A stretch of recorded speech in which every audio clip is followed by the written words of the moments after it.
Salut les freestylers, c'est Dolls. Bon écoutez, aujourd'hui on se retrouve, je vais faire une petite vidéo rapido, c'est plutôt une petite vidéo bon plan, hein. J'utilise pas mal de runcam, voilà, moi je suis très runcam, donc j'ai toujours eu des modèles, notamment cette mini Swift hein, que j'ai beaucoup utilisé, j'en avais commandé 5, donc c'est vrai que ça fait un moment que je tourne avec. Et voilà, ayant croisé les Predators, très franchement, j'ai trouvé l'image des Predators, voilà, que ça soit vachement saturé. Je trouve que c'est génial. Chaque fois que j'ai pu regarder dans des lunettes pendant que des pilotes volaient avec ces caméras, voilà, j'ai pu me rendre compte que l'image saturée permettait de voir beaucoup mieux les détails.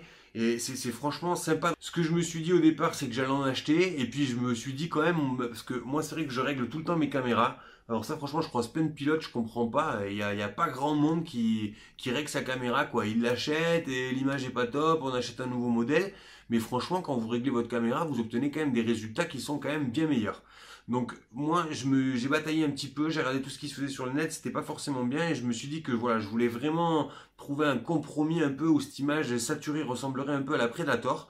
Et voilà, j'ai trouvé à force de changer un peu les réglages, j'ai trouvé vraiment un très très bon réglage. J'ai pu comparer avec Predator Micro par contre, pardon, V1 et une Predator V2 mini, je crois, ça c'est KVJP. L'image est quand même meilleure sur Runcam et franchement on arrive à peu près avec la même couleur. Donc voilà, je ne vais pas vous en dire plus. Je vais vous mettre une petite image du coup d'un petit vol de ce que ça peut donner. Et en suivant ce petit vol hein, qui va être assez court, du coup, vous allez retrouver dans la vidéo du coup les settings à rentrer dans votre caméra que j'ai enregistré par le DVR. Donc voilà, je n'en dis pas plus, je vous laisse vraiment essayer parce que franchement, ben, moi comme je dis, la caméra c'est quand même les yeux, je trouve que c'est quelque chose qui c'est important de bien voir. Donc je vous conseille de, même si vous ne mettez pas ces settings, d'aller voir un peu ce qui se fait sur le net et de régler votre caméra. Voilà les gars, allez, je vous lance les images, c'était Dolls, on se retrouve prochainement.